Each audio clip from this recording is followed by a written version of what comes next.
2025년 3회 전기기사 실기 같이 풀어보겠습니다. 1번 그림과 같이 변류기를 접속했을 때 변류기 2차 전류는 항상 4A로 측정되었다. 변류비 100대 5일 때 1차 전류 I1을 구해봐라. 자, 지금 변류기가 이렇게 두 대가 연결이 돼 있고요. 이걸 우리가 보통 이렇게 연결된 것을 가동결선 이렇게 얘기하죠. 가동결선일 때 이때 요 전류와 요 전류가 합해서 즉 이 I가 될 텐데요. 이 I는 우리 한 상의 전류와 같았죠. 다시 한번 보면 이렇게 가동결선일 때는 여기 요 A상의 2차 전류와 여기 C상의 2차 전류가 합해져서 여기 전류계 A로 들어가게 되는데 이 합해진 전류는 벡터적으로 계산해 보면 요거죠. 평행사변형법에 의해서 여기 한 상의 전류의 크기와 같습니다. 그렇기 때문에 여기에서 측정된 전류값은 한 상의 전류니까 그때의 전류값을 A라고 하면 바로 CTB만 곱해주면 1차 측 전류가 얻어졌죠. 하지만 차동 결선 같은 경우에 즉 여기가 이렇게 크로스로 결선되어 있는 교차돼 있죠. 이렇게 결선되어 있는 경우는 자 이쪽에서 오는 전류가 요게 마이너스 IA 즉 요 A상에 마이너스 전류가 오게 되죠. 왜냐하면 이 부분이 IA이기 때문에 여기로 가는 전류가 IA고 그 반대편으로 오는 전류이기 때문에 마이너스 IA. 그 다음에 여기로 흐르게 되는 전류는 그냥 C상의 전류가 흐르니까 결국 IA와 IC의 요 값에 합이 되는 거죠. 그래서 그 값이 바로 여기 전류계 A로 흐르게 되는데 그것은 이 IC와 IA의 차를 구하는 거니까 IA에 마이너스 IA를 그려준 다음에 평행사변형법에 의해서 더해주면 됐죠. 그러고 보니까 요 전류의 크기는 한 상의 전류의 루트 3배가 된 전류가 흐르게 됐죠. 이걸 우리가 차동결선 이렇게 얘기했고 그러면 1차 측 전류를 구하라 그러면 이 가동결선처럼 CTB만 곱하면 끝나는 게 아니라 여기에는 이미 루트 3배가 된 한 상의 루트 3배가 된 전류가 흐르기 때문에 그걸 역으로 다시 환원해 줘야 되겠죠. 그래서 여기에서의 전류값에다가 CTB를 곱한 뒤에 다시 루트 3으로 나눠줘야 된다는 겁니다. 왜? 루트 3이 곱해져 있기 때문에. 그래서 이 차동 결선, 크로스되어 있는 결선에서는 루트 3으로 나눠주고요. 가동 결선일 때에는 그냥 CTB만 곱하면 되는 거죠. 그래서 여기에서는 지금 변류기 2차 측 전류는 항상 여기도 4A, 여기도 4A. 그래서 이 두 개가 합쳐져도 여기도 결국 뭐가 된다고요? 여기도 4A가 흐르게 됩니다. 벡터적으로 더해지다 보니까 그렇게 되는 거죠. 그렇다면 1차 전류를 구하라는 얘기는 바로 이 4A에다가 여기 변류비만 즉 5분의 100만 곱해주면 되죠. 루트 3으로 나누면 안 되죠. 이 경우에는. 그래서 이게 답입니다. 그래서 20이니까 얘는 80A가 답이 되는 거죠. 2번 축전지 충전 방식 5가지를 쓰시오. 자, 축전지의 충전 방식은 자, 초기 충전 있죠?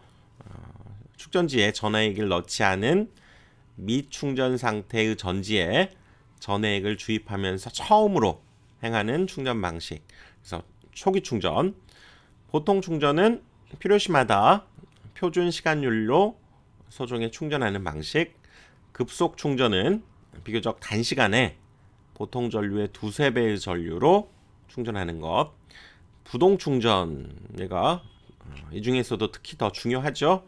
이 그림과 함께 같이 기억해 두시는 게 좋은데 자, 축전지와 부하 거기 이제 충전기가 여기 이렇게 있을 때 이 축전지가 방전하죠. 그래서 축전지의 자기 방전을 보충함과 동시에 즉 이쪽으로 이제 전류가 투입됨과 동시에 상용 부하에 대한 전력 공급을 그러니까 이 부하에 대한 전류 역시 평상시에는 충전기가 부담하도록 하되 충전기가 부담하기 어려운 일시적인 대전료 부하는 축전지가 부담하게 하는 방식. 이걸 우리가 부동 충전 방식 이렇게 얘기하죠. 특별히 조금 더 기억해 두시고요. 세류 충전은 자기 방전량만을 항시 충전하는 부동 충전 방식의 일종. 그 다음에 균등 충전. 각 전해조에서의 전이차를 보정하기 위해서 1에서 3개월마다 1회씩 정전압으로 10에서 12시간 충전해서 전해조 용량을 균일화하는 방식, 균등 충전. 그래서 여기에서는 이 이름, 초기, 보통, 급속, 부동, 세류, 균등. 자, 이것들을 이제 적어 주시면 되겠죠. 3번. 지중선을 가공선과 비교할 때 장점과 단점을 4가지씩 쓰시오. 자, 지중선 같은 경우는 땅으로 가는 전선이죠. 그래서 장점은 보수 업무가 비교적 작다. 즉 가공선에 비해서 사실상 보수 업무가 좀 적다는 얘기죠. 그리고 뇌해나 풍수에 의한 해가 적다. 그 다음에 도시 미관이 유리하겠죠. 눈이 안 띄니까. 수용 밀도가 높은 곳에 유리하다. 단점은 가공전선에 비해서 건설비가 많이 들겠죠. 그리고 전식에 우려가 있습니다. 전기적인 부식을 의미하는 거죠. 고장점 탐색과 복구가 땅속에 있으니까 어렵고 송전 용량이 가공 방식에 비해서 적은 편이다. 이것이 단점이다. 이렇게 얘기할 수 있겠죠. 4번. 역률 지상의 80%인 75kW 부하에 새롭게 역률 60% 55kW 부하를 연결하였다. 이때 합성 역률을 95%로 개선하기 위한 콘덴서 용량, 역률 개선 시 유효 전력은 일정하다. 자, 이 문제는 그림으로 한번 우리가 이해해 보는 게 일단 필요하죠. 여기는 기본적으로 지금 전원에 의해서 공급되는 부하가 하나가 있었죠. 거기에 새로운 부하 하나가 이렇게 추가적으로 늘었다 이 얘기입니다. 첫 번째 부하는 역률 0.8에 75kW짜리였고요.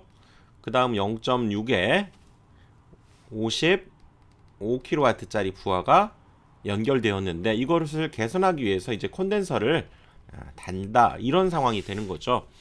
그럴 때 이렇게 부하가 서로 역률이 다른 상태에서 늘게 되면 이때는 각각 유효 전력과 무효 전력을 각각 계산해서 전체 이 전력의 삼각형을 그려야 되는 거죠. 전체 유효 전력과 무효 전력을 계산해서 그 뒤에 그것을 이제 95%로 계산한다 그러면 바로 이 그 뒤에 이렇게 계산한 뒤에 역률 개선용 콘덴서 용량 공식 P에 탄젠트 세타 1 마이너스 탄젠트 세타 2 요걸 고려해 주시면 되는 거죠. 그래서 이때 요 두 개의 각각 유효 전력과 무효 전력을 계산하기 위해서 유효 전력은 뭐 주어졌네요. 여기에는 그러면 75 플러스 55가 될 거고 그 다음에 무효 전력은 우리 유효 전력에 무효 전력 구하는 방법은 탄젠트 세타를 곱하는 거죠. 그래서 일단 유효 전력은 두 개의 값을 더해주면 유효 전력이 됐고요. 무효 전력은 요 유효 전력에다가 탄젠트 세타를 곱한 것이 무효 전력이죠. 왜냐하면 요 삼각형만 다시 생각해 보면 여기가 75고 이때 코사인 세타가 0.8이다 그럴 때 얘를 구하는 거니까 얘는 요 값 75에 여기를 세타라고 한다면 탄젠트 세타를 곱하는 거죠. 그러니까 75의 탄젠트 세타는 코사인 분의 사인이기 때문에 0.8분의 루트 1-0.8의 제곱 이렇게 계산할 수 있죠. 그래서 요 값은 우리가 많이 풀었던 값이기 때문에 0.6이 되는 거고요. 마찬가지로 여기에서의 무효 전력은 55에 탄젠트 세타를 곱하니까 0.6분의 0.8이 되는 거죠. 왜냐면 코사인 분의 사인이니까. 그래서 사인 값은 0.8이니까. 자, 이렇게 해서 계산한 값이 129.58이 되네요. 그러니까 여기가 129.58 이렇게 된 거죠. 그러면 끝난 겁니다. 바로 요 식에 이제 대입만 해주면 되니까 유효 전력 이 값이 130이었으니까요. 그렇게 되겠죠.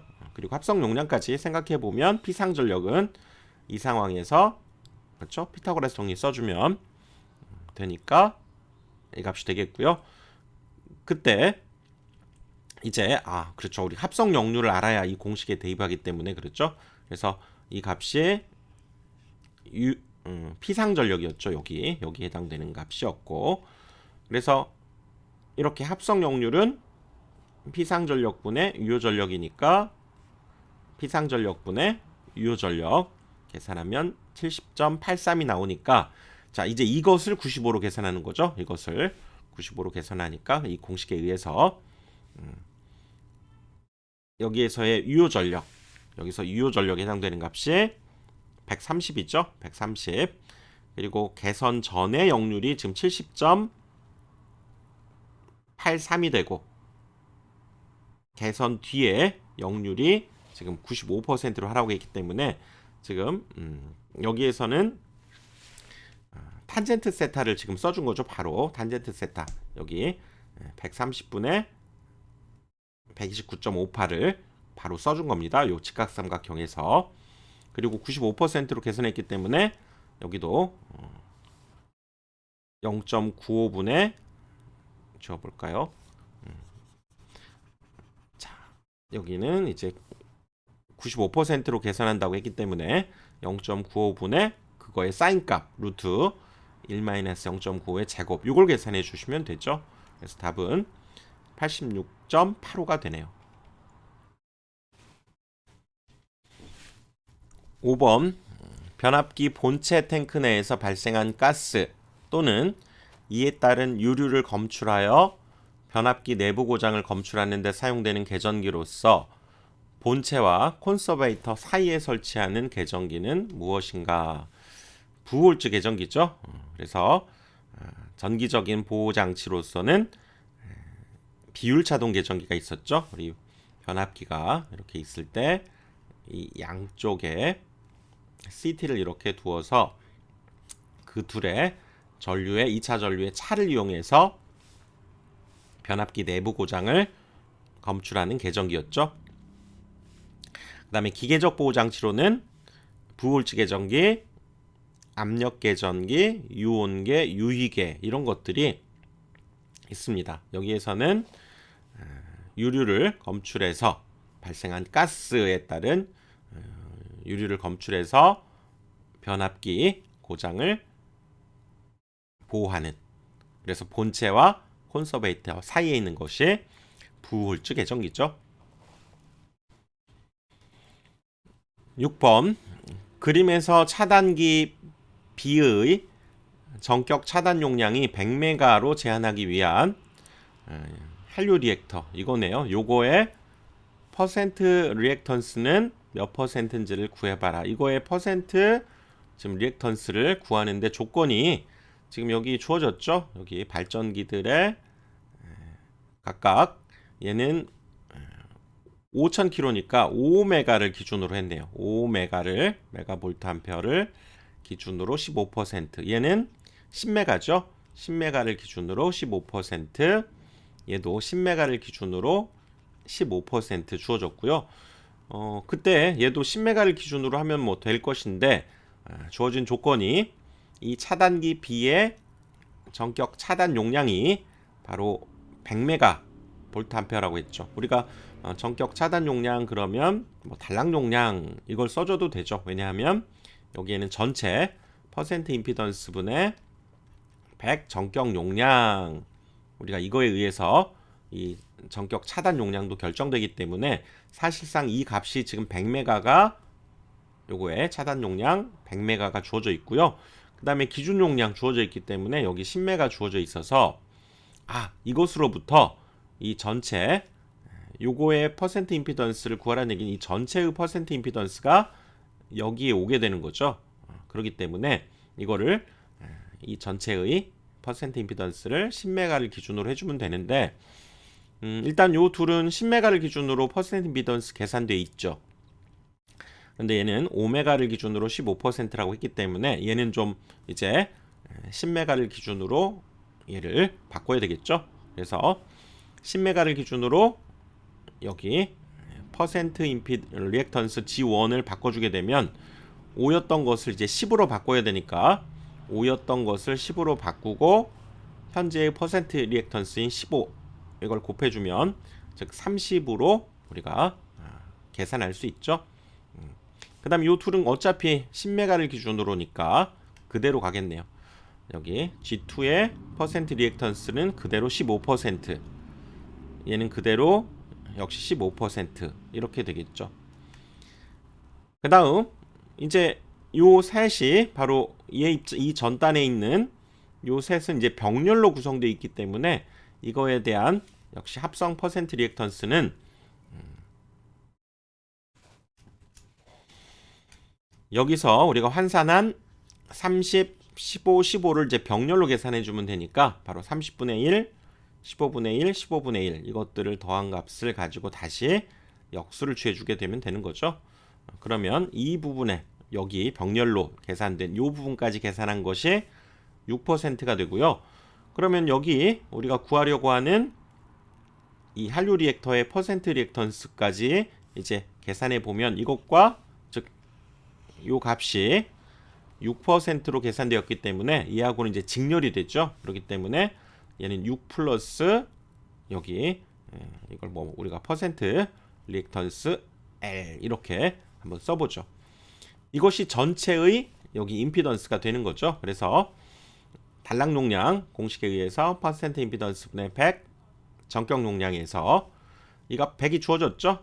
그리고 여기 이 퍼센트 임피던스인 이 전체의 값은 바로 여기서 우리가 구했던 6 플러스 퍼센트 임피던스 여기 XL로 해주시면 되고요. 자, 이걸 이제 풀어주면 되는 거죠. 우리가 기준 용량 요거 10이라고 했기 때문에 10까지 대입해서 얘를 풀어주면 되니까 얘네들이 자리 바꾸면 되죠. 일단 그래서 자리 바꿔주면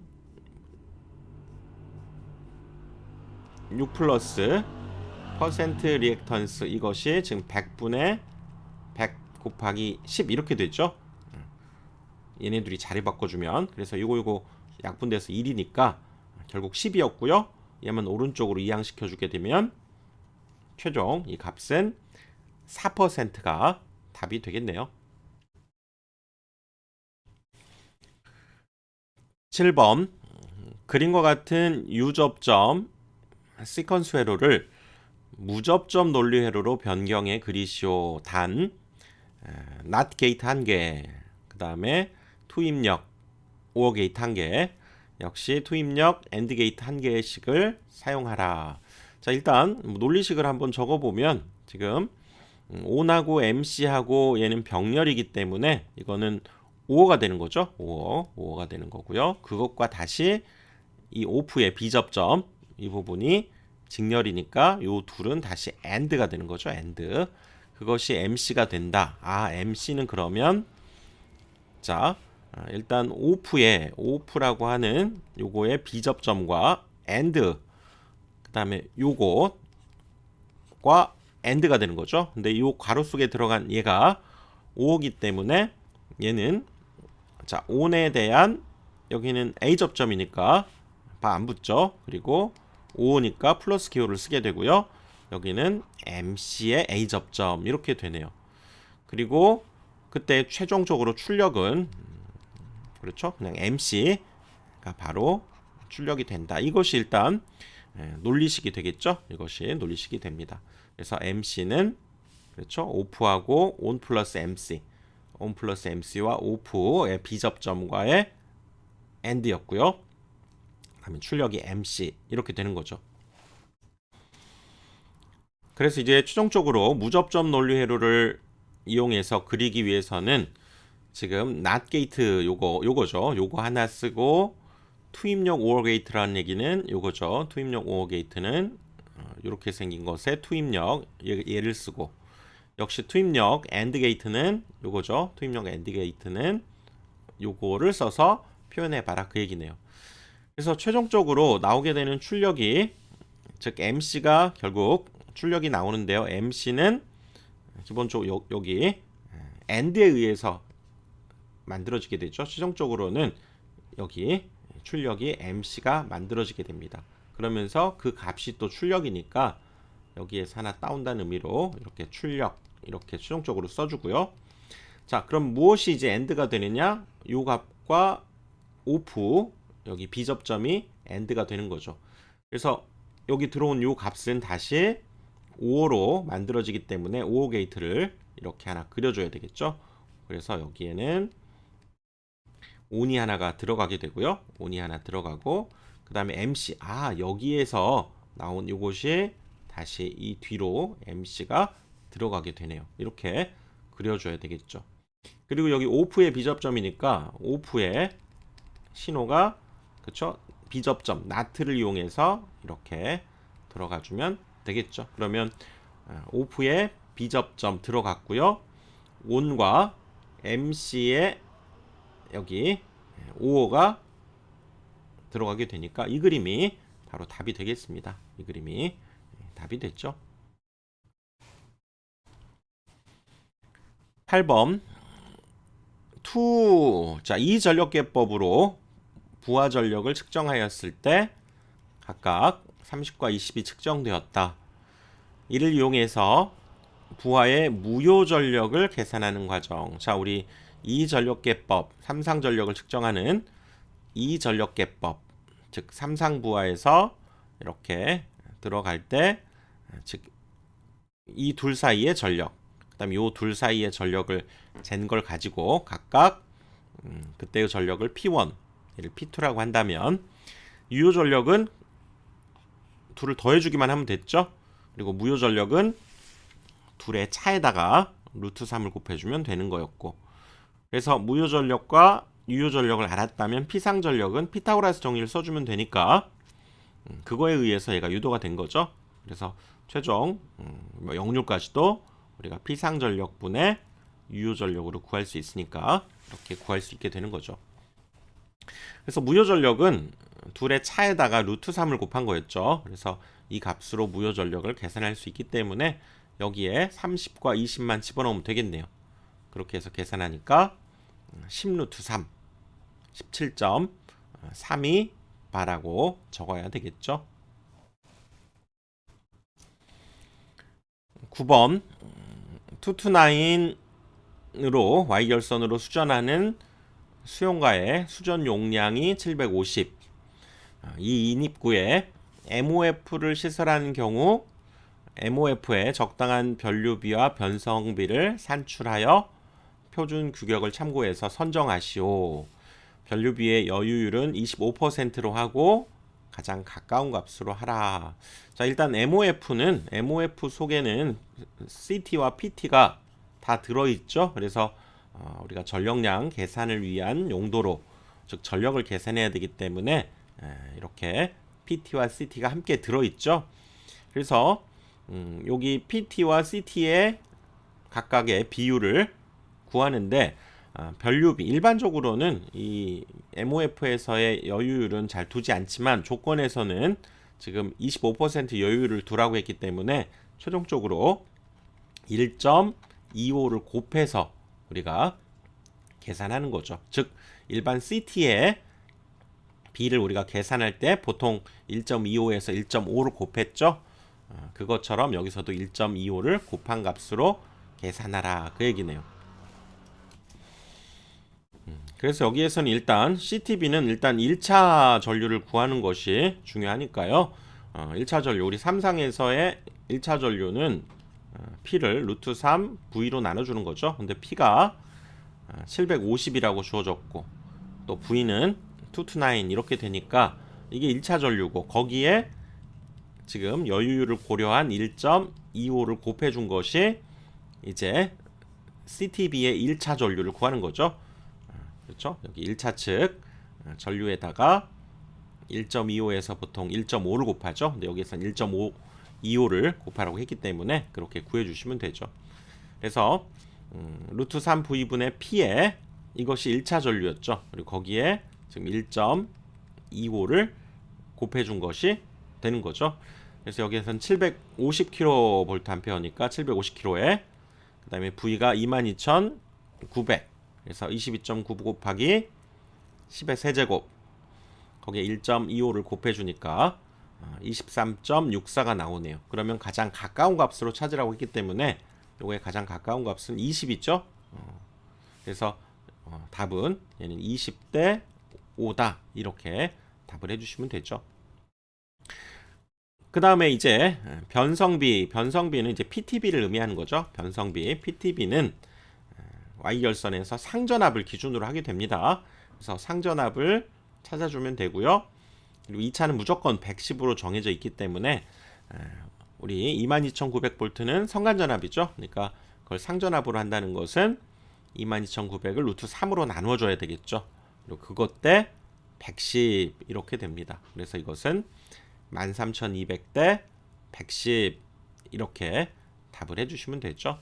그래서 PTB인 변성비는 얘가 답이 되죠. 10번 하루 사용량이 150kWh 최대 전력은 10kW인 수용가에서 24시간 부하를 가동한다고 한다. 최대 전력일 때 부하 전류가 30A일 때 물음에 답하시오. 부하는 삼상 220전동기고요. 따로 주어지지 않은 값은 고려하지 말자. 자, 일단 1 부하율을 구하라고 그랬는데요. 부하율은 뭐였습니까? 최대 전력분의 평균 전력이죠. 최대 전력분의 평균 전력. 자, 최대 전력은 주어져 있습니다. 근데 평균 전력은 따로 주어져 있지 않고 사용량 주어져 있고 24시간 이 얘기는 전력량을 우리가 24시간으로 나눠준 것이 평균 전력이죠. 됐네요. 그러면 여기 분모엔 10이 오게 되는 거고 그 다음에 분자에는 150kg를 24로 나눠주면 되는 거죠. 그래서 여기에서는 150을 24로 나눈 값이 되는 거고요. 그 다음에 여기 분모에 왔던 여기 10kg 역시 이제 얘도 어차피 같이 분모에 적으면 되니까 10 곱하기 24분의 150이 되겠죠. 퍼센트로 계산하기 위한 값이고요. 그러면 62.5%가 되네요. 그 다음 최대 전력일 때의 역률을 구하라고 그랬는데 지금 전력을 이용해서 우리가 역률을 구한다 그러면 역시 이쪽 피상전력, 유효전력, 무효전력 이렇게 있을 때 이때 코사인 세타를 구하는 거죠. 즉 피상전력분의 유효전력을 구해주면 됩니다. 그래서 최대 전력 알려줬네요. 얘 유효전력이잖아요. 그러니까 이 값이 지금 10kW 주어져 있던 거고 우리는 피상전력만 알면 역률 구할 수 있죠. 봤더니 따로 뭐 피상전력 이런 말은 없고 자 피상전력은 기본적으로 어떻게 구합니까? 피상전력은 기본적으로 삼상일 때 우리가 루트 3 VI 해주면 되는 거죠.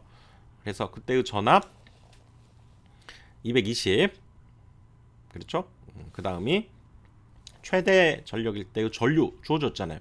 그러니까 요거에 의해서 구할 수 있죠. 그래서 루트 3 VI V가 220 I가 30 그리고 그때 유효 전력 10kg니까요. 퍼센트로 계산하기 위한 곱하기 100 계산해주면 87.48% 역률이 답이 되네요. 11번 다음은 과전류 차단기로 시설하는 퓨즈에 대한 내용이다. 자, 고압전로에서 고압이죠. 사용되는 표장 퓨즈는 몇 배의 전류에 견디고 즉 불용단되는 거죠. 또 두 배의 전류에서는 몇 분 안에 용단되어야 하고 비포장 퓨즈는 전격 전류의 몇 배의 전류에 견디고 2배의 전류에서 몇 분 안에 용단되어야 되는가 그랬네요. 그래서 표장 퓨즈는 우리가 비포장과 표장에서의 차이점은 포장은 뭔가 껍데기가 있다는 얘기죠. 얘가 조금 더 오래 견딥니다. 그래서 얘는 1.3배의 전류에 견디고 비포장은 1.25배 얘가 좀 적죠. 그리고 얘는 2배의 전류에서 오래 견딥니다. 120분 동안 견디고 그러니까 그 안에만 용단되면 되고요. 얘는 짧죠. 비포장인 거 2배의 전류에서 2분 안에 용단되는 것이다. 그 얘기죠. 그래서 고압, 특고압 전로에서 과전류 차단기 퓨즈는 고압 전로에서 포장인 경우가 1.3배, 그리고 2배의 전류에서 120분 안에 용단되면 되고요. 비포장 전류는 퓨즈는 1.25배의 전류에서는 견디고 2배의 전류로는 2분 안에 용단된다. 문제를 통해서 기억을 해 두십시오. 12번 다음 논리식을 낫회로 3개, 3입력 오화회로 3개, 3입력 AND회로 1개를 이용해서 3입력 논리회로로 나타내시오. 일단 ABC 이런 것들이 있을 때 요 전체적으로 오한 것을 AND 하고 있죠. AND 한번 그려보면 뭐 3입력이니까 최종적으로 AND가 결과값이 나와야 되겠네요. 그러니까 그래서 여기 3개가 이렇게 들어가는 거죠. 3개가 AND 3개가 들어가고 그 3개에는 다시 5호가 들어가게 되네요. 그러니까 여기 들어갈 때 여기에서 5호 게이트가 하나 이렇게 들어가야 되겠고, 여기도 5호 게이트가 하나 이렇게 들어가야 되겠죠. 여기에서도 이제 5호 게이트가 하나 이렇게 들어가야 되겠죠. 그러면서 이건 ABC가 그대로, 그러니까 입력이 어차피 ABC니까요. 뭐 이렇게 그려주는 게 좋겠죠. ABC 3개가 여러 군데로 지금 들어가야 되기 때문에 여기가 ABC 3개가 여기는 그대로 들어가니까 여기가 하나, 둘, 3개가 그대로 들어가 주면 되겠죠. 그 다음에 두 번째는 부정, 그 다음에 C가 들어가니까 C는 그대로 들어가고요. A에 부정이 들어가야죠. 그러니까 여기에 나트를 하나 써서 들어가고, 여기도 낫이 하나 이렇게 들어가서 그려주면 되겠죠. 그 다음 여기도 B가 일단 그대로 들어가네요. B는 일단 그대로 들어가고요. A와 C의 낫인데 여기 낫회로도 3개만 쓰라고 했어요. 현재 2개를 썼기 때문에 여기에서는 그쵸? C를 일단 낫이 없기 때문에 여기 C에서 낫이 하나가 이렇게 들어가고요. 3개를 다 썼으니까 A를 그러면 여기서 따와야 되겠죠. A를 여기서 따다가 이렇게 그려주게 되면 A 낫이 표현된 거죠. C 낫도 표현된 거고, 그래서 나트 게이트도 이렇게 총 3개를 쓴 거고요. 이렇게 그려주시면 되겠네요. 그렇죠?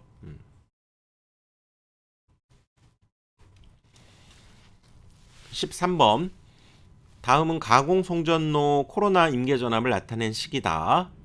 자, 기온 T에서의 기압을 B라고 할 때 그때 델타에서 이때의 델타는 무엇을 의미하는가? 델타는 이게 절대 온도고 여기가 기압이죠. 그걸 나타내는 이게 상대 공기 밀도가 되는 거죠. 상대 공기 밀도. 델타는 상대 공기 밀도. M1이 날씨 계수라면 M0는 얘는 전선 계수 또는 전선의 표면 상태 계수, 이렇게 얘기할 수 있죠. 전선 계수 또는 전선의 표면 상태 계수. 코로나에 의한 장애 종류 2가지만 쓰자면 여러 가지가 있죠. 코로나에 의한 손실도 생기고요. 통신선의 유도 장애, 그다음에 전선의 부식, 오존에 의해서 부식이 생기죠. 그리고 진행파의 파고가 감소하게 됩니다. 즉 전압이 좀 떨어지게 된다는 얘기죠. 자, 2가지 써주시면 되고요. 코로나 방지를 위한 주요 대책, 일단 복도체, 다도체 가장 중요한 대책이죠. 가선금구를 개량하고 그 다음에 굵은 전선을 사용하게 됩니다.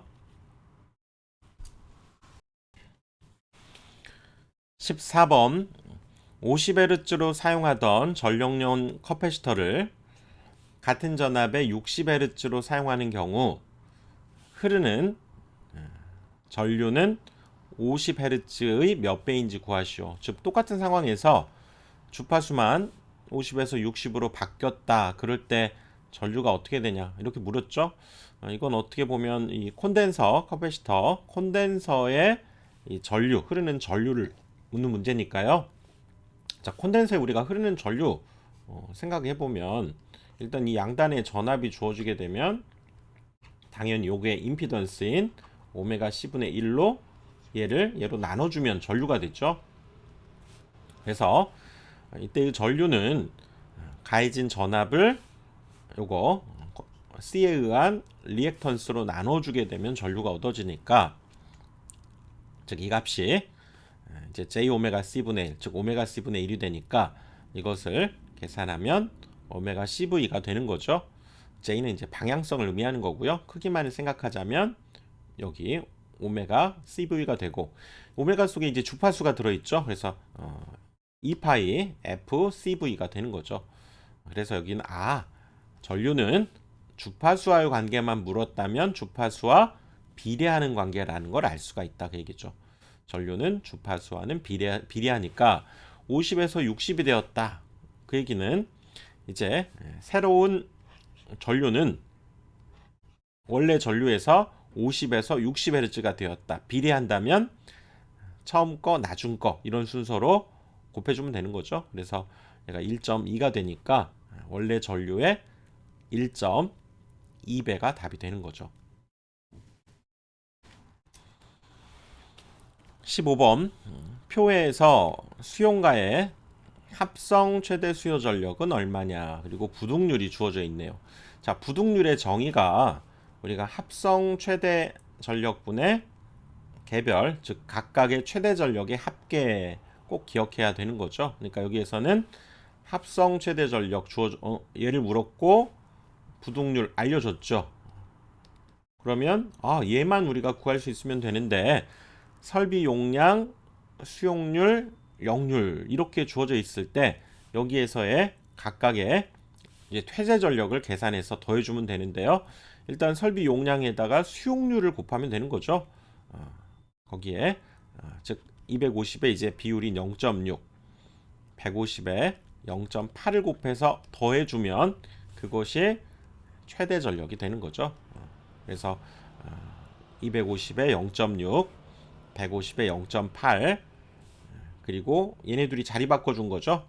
그래서 합성 최대 전력은 부동률분의 각 수용과의 최대 전력이니까 부동률 1.2를 적어서 지금 우리가 구하려고 하는 요 값을 계산할 수 있겠죠. 답은 225가 됩니다. 근데 여기에서 역률은 왜 안 곱하나요? 이 자체가 지금 유효 전력이 이미 계산되어 있기 때문에 여기에서는 따로, 즉 합성 최대 전력도 킬로와트, 얘도 유효 전력으로 돼 있고 여기도 유효 전력을 구하는 겁니다. 그렇기 때문에 유효 전력에다가 수용률만 곱하면 되는 거지 역률을 따로 또 고려할 필요가 없다는 얘기죠. 그래서 여기에서는 이렇게 계산해 주시면 됩니다. 16번 다음은 감리원의 공사 중지 명령 등에 관한 내용이다. 자, 감리업자 등은 소속 감리원을 배치한 경우에 그 배치 현황을 며칠 이내에 시도지사한테 신고하고 감리업자는 발주자를 확인받아야 된다. 며칠 이내에 30일 이내에 신고하시면 됩니다. 자, 감리업자 등은 그가 시행한 공사 감리 용역이 끝났을 때 공사 감리 완료 보고서를 며칠 이내에 시도지사에게 제출해야 되는가? 이것도 역시 30일이에요. 30일. 감리원은 공사업자가 설계도서나 그 밖에 관계 서류의 내용과 적합하니 아니하게 해당 전력시설물을 설치 보수 공사를 하는 경우에는 무엇 또는 공사 중지 명령이나 그 밖에 필요한 조치를 할 수 있다. 뭐 할 수 있나요? 바로 재시공 명령을 할 수 있죠. 재시공이죠. 여기서는 재시공이 오면 됩니다. 그리고 배치 현황을 30일 이내 신고하고 또 공사 감리 완료 보고서를 30일 이내에 제출하면 되고요. 적합하지 아니하게 했을 때에는 재시공하거나 공사 중지 명령 그 밖에 조치를 할 수 있다는 거죠. 그래서 여기에서는 30일 재시공이 답이 되겠습니다. 17번 평균 조도가 500룩스인 전반 조명을 시설한 40제곱미터의 방이 있다. 이 방에 조명기구 한 대당 광속, 그다음에 조명률, 유지율 주어졌네요. 이때 조명기구 한 대의 소비 전력이 70W라면 24시간 연속 점등했을 때의 전력량이 얼마냐. 자, 이 문제는 즉 몇 개의 등 조명기구가 몇 개가 필요한지만 알면 곱하기 뭐 70하고 24시간 해주면 뭐 전력량 뭐 구할 수 있겠네요. 그러니까 여기에서는 일단 몇 개의 등이 필요한지를 구하는 식. for는 ESD 이걸 이용해야 되겠죠. 그래서 N은 FU분의 ESD를 쓰면 되니까, 그렇죠? 자, FU 광속 있죠? 광속 500, U 조명률 0.5, E는 조도죠? 500룩스, S는 넓이 40, D는 감광 보상률인데 없으면 보수율이나 유지율 이렇게 주어지면 그거 역수를 취해주면 되니까 0.8분의 1이죠. 이걸 계산해주면 100개의 등이 되겠네요. 그럼 100개의 등을 각각이 70W를 소비하니까 100 곱하기 70을 하면 전체 소비 전력이 되겠고, 전력량은 이제 24시간을 곱해주면 되겠죠. 그래서 전력에다가 우리가 시간까지 곱해주면 전력량이 되니까 전력은 바로 70W가 100개가 들어간다. 이게 전력이 되고요. 그 다음에 시간은 이제 24시간 곱해주면 되죠. 그리고 킬로 단위로 하기 위한 값이죠. 얘는 계산해 보면 168kWh가 답이 되겠죠.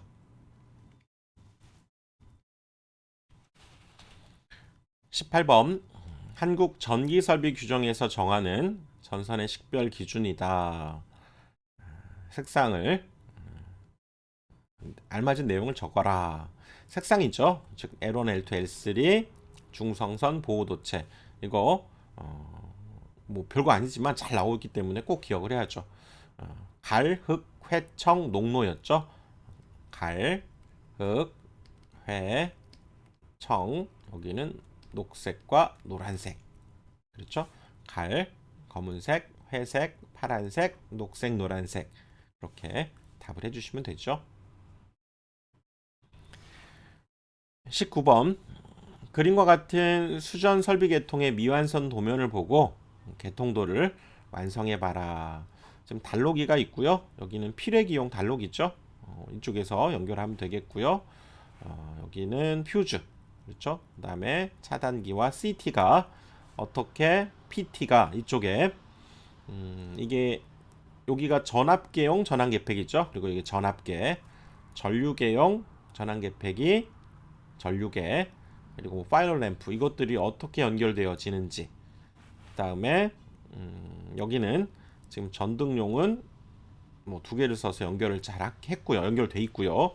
여기 동력용으로는 델타 결선을 이 변압기 세대를 써서 지금 L1, L2, L3로 여기도 결선해야 되겠네요. 이쪽 L1, L2, L3를 적절히 이쪽에 결선하고 이 부분 결선해야 되는 거죠. 그래서 이 결론 우리가 참고해 보면 여기 이 부분 당연히 L1, L2, L3에서 이 필외기용 단로기까지 연결해야 되고요. 그 다음에 여기 자 PT에서도 각각 여기 전압계 쪽으로 가야 되겠죠. 그래서 하나씩 그대로 세 개가 들어가 주면 됩니다. 그리고 그때 여기 한 상에서의 파일럿 램프 역시 연결해 주면 되겠고요.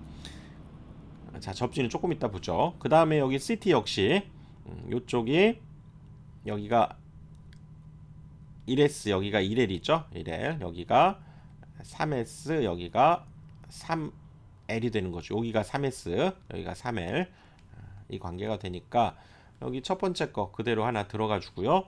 여기도 그대로 하나 들어가고 세 번째 거 그냥 그대로 들어가 주면 됩니다. 하나씩 들어가고 그 다음에 여기 L에 해당되는 부분에 접지하기 때문에 이 부분 접지, 그 다음에 여기서도 요 가운데 부분 PT의 가운데 부분 접지라고 생각하시고요. 역시 PL 쪽 이쪽이 이렇게 접지가 이루어진다 이렇게 표기해 주시면 되겠고, 그 다음에 여기는 델타 결선이었기 때문에 여기 델타 결선 이건 한번 그려볼까요? 직접 여기에서 델타 결선은 이 옆 사람하고 이렇게 손을 잡아야죠. 옆 사람하고 손을 잡고 손을 잡아서 이쪽까지 이렇게 연결해 주면 됩니다. 그리고 여기 있는 건 지금 노출 도전부에 지금 외함을 지금 접지해 놓은 거니까 이건 이미 접지를 해 두었네요. 그러니까 그대로 가면 되고요. 여기에서 각각 L1이 하나 들어가 주면 되고요. 그 다음에 여기죠. 여기에 L2가 하나 들어가 주면 되고, 그 다음에 여기 이 부분에도 L3가 이렇게 들어가 주면 되죠.